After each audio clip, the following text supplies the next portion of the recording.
Voici que se poursuit le temps de Pâques. Déployons la résurrection en notre vie. Aujourd'hui, c'est à la suite des disciples d'Emmaüs que nous allons nous mettre en route. Comme eux, nous allons nous laisser toucher par la parole du Seigneur et le reconnaître, lui présent dans chacune de nos vies. Prenons le temps de l'écoute de cette parole.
Évangile de Jésus-Christ selon saint Luc. Le même jour, c'est-à-dire le premier jour de la semaine, 2 disciples faisaient route vers un village appelé Emmaüs, à 2 heures de marche de Jérusalem, et ils parlaient entre eux de tout ce qui s'était passé. Or, tandis qu'ils s'entretenaient et s'interrogeaient, Jésus lui-même s'approcha et il marchait avec eux, mais leurs yeux étaient empêchés de le reconnaître. Jésus leur dit : « De quoi discutez-vous en marchant ? » Alors ils s'arrêtèrent tout tristes. L'un des 2, nommé Cléophas, lui répondit : « Tu es bien le seul étranger résidant à Jérusalem qui ignore les événements de ces jours-ci. » Il leur dit : « Quels événements ? » Et lui répondirent : « Ce qui est arrivé à Jésus de Nazareth, cet homme qui était un prophète, puissant par ses actes et ses paroles, devant Dieu et devant tout le peuple. Comment les grands prêtres et nos chefs l'ont livré. Ils l'ont fait condamner à mort et ils l'ont crucifié. Nous espérions que c'était lui qui allait délivrer Israël. Mais après tout cela, voici déjà le 3e jour qui passe depuis que c'est arrivé. À vrai dire, des femmes de notre groupe nous ont remplis de stupeur. Quand dès l'aurore elles sont allées au tombeau, elles n'ont pas trouvé son corps. Elles sont venues nous dire qu'elles avaient même eu une vision, des anges qui disaient qu'il est vivant. Quelques-uns de nos compagnons sont allés au tombeau et ils ont trouvé les choses comme les femmes l'avaient dit. Mais lui, ils ne l'ont pas vu. Il leur dit alors : Esprit sans intelligence, comme votre cœur est lent à croire tout ce que les prophètes ont dit, ne fallait-il pas que le Christ souffrit cela pour entrer dans sa gloire. Et en parlant de Moïse et de tous les prophètes, il leur interpréta dans toute l'Écriture ce qui le concernait. Quand ils approchèrent du village où ils se rendaient, Jésus fit semblant d'aller plus loin, mais ils s'efforcèrent de le retenir. « Reste avec nous, car le soir approche et déjà le jour baisse. » Il entra donc pour rester avec eux. Quand il fut à table avec eux, ayant pris le pain, il prononça la bénédiction, et l'ayant rompu, il le leur donna. Alors leurs yeux s'ouvrirent, et ils le reconnurent. Mais il disparut à leur regard. Ils se dirent l'un à l'autre, « Notre cœur n'était-il pas brûlant en nous, tandis qu'il nous parlait sur la route et nous ouvrait les Écritures ?» À l'instant même, ils se levèrent et retournèrent à Jérusalem.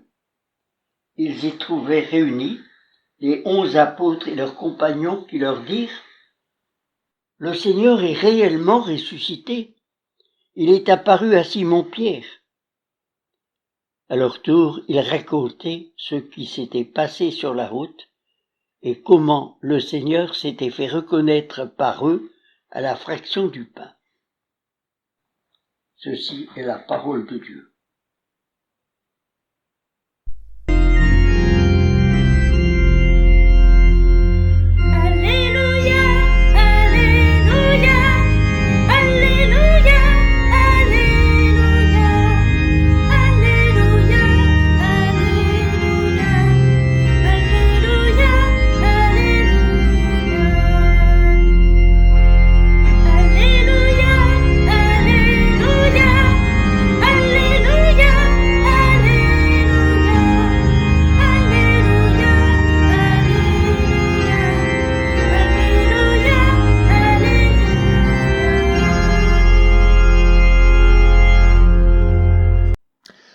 Comme ces femmes qui sont allées au tombeau et ont découvert la pierre roulée, nous aussi, nous sommes marqués par cette résurrection du Christ. Prenons quelques instants en silence pour accueillir cet évangile.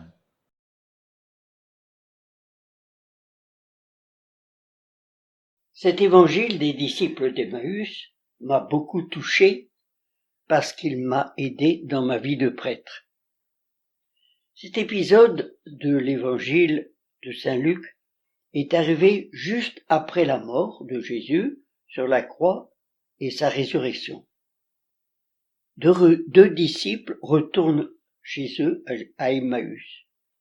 Leur ami est mort vendredi dernier. Tout est fini. Ils n'attendent plus rien. Ils sont très tristes et déçus. Ils avaient mis de grands espoirs en Jésus. Ils croyaient qu'il allait délivrer Israël de la domination romaine. Et en route, voilà qu'un inconnu les rejoint incognito. Et cet inconnu, c'est Jésus. Mais les disciples ne le reconnaissent pas. Jésus connaît leur désespoir. Il est venu les rejoindre. Il leur demande de quoi ils discutent. Les disciples font part de leur désarroi et Jésus leur répond, « Comme votre cœur est lent à croire tout ce que les prophètes ont dit. » Je crois que nous sommes un peu dans le même état d'esprit que les disciples. Le coronavirus a envahi le monde entier, causant la mort de centaines de milliers de personnes, nous obligeant à rester confinés et frappant durement les pauvres. Nous vivons dans la crainte d'être atteints ou que nos proches soient aussi atteints par cette épidémie sans savoir quand cela va se terminer. Cette situation dramatique nous amène à réfléchir et à nous tourner vers le Seigneur. Certes, nous ne le voyons pas. Comme les disciples, nous ne le reconnaissons pas. Nous vivons dans la foi, mais il est là. à nos côtés, présent. Sans doute le Seigneur nous invite-t-il à profiter de ce temps de confinement pour mieux le connaître, par la lecture des Écritures et des Évangiles. Les disciples, en écoutant Jésus, ont leur cœur tout brûlant.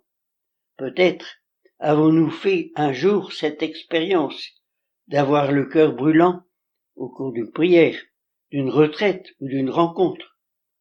Oui, il est important de tenir par-dessus tout au temps de cœur à cœur, de lire et de relire l'Évangile. Oui, Seigneur, reste avec nous en ces temps d'incertitude. Tu nous l'as promis, tu as dit, je suis avec vous jusqu'à la fin des temps. Nous avons confiance en toi. Arrivé au soir à Emmaüs, Jésus, invité par ses disciples, reste avec eux pour le repas. Alors Jésus, ayant pris le pain, prononça la bénédiction et l'ayant rompu, le leur donna. À cette fraction du pain, les disciples reconnaissent Jésus et partent aussitôt en mission à Jérusalem pour annoncer aux autres disciples cette bonne nouvelle. En cette période où le confinement nous impose le jeûne eucharistique, vivons plus intensément la présence du Seigneur et soyons-en les témoins.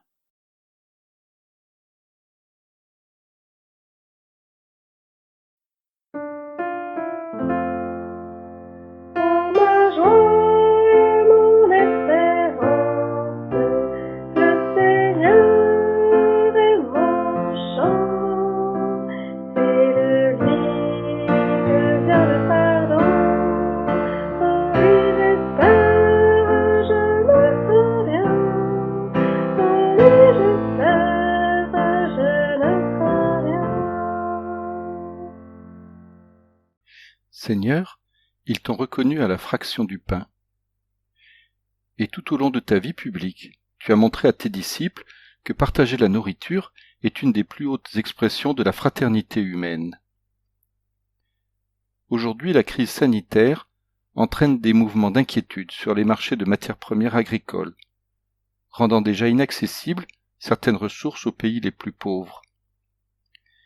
Un immense nuage de criquets menace l'Éthiopie de famine. Nous te prions pour que les ressources alimentaires disponibles dans le monde soient réparties selon les besoins des hommes, afin que les pénuries ne viennent pas aggraver encore la situation des pays pauvres.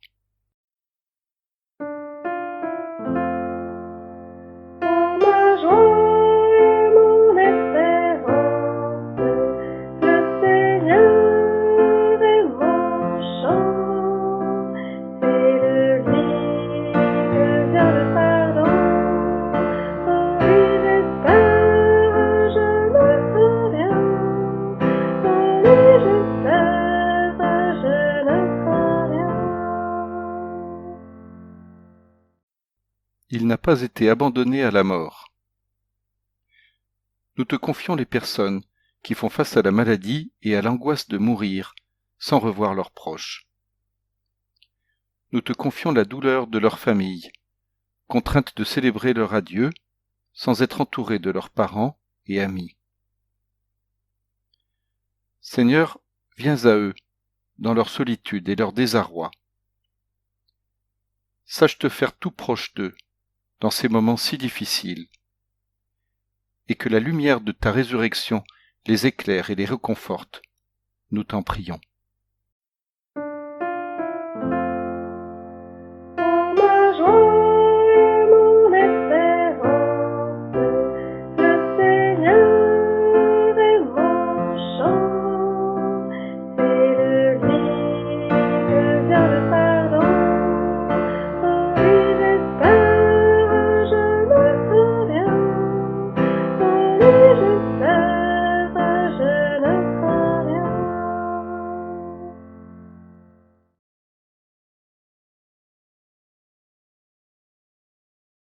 Notre Père qui êtes aux cieux, que ton nom soit sanctifié, que ton règne vienne sur la terre comme au ciel. Donne-nous aujourd'hui notre pain de ce jour. Pardonne-nous nos offenses comme nous pardonnons aussi à ceux qui nous ont offensés. Et ne nous laisse pas entrer en tentation, mais délivre-nous du mal. Amen.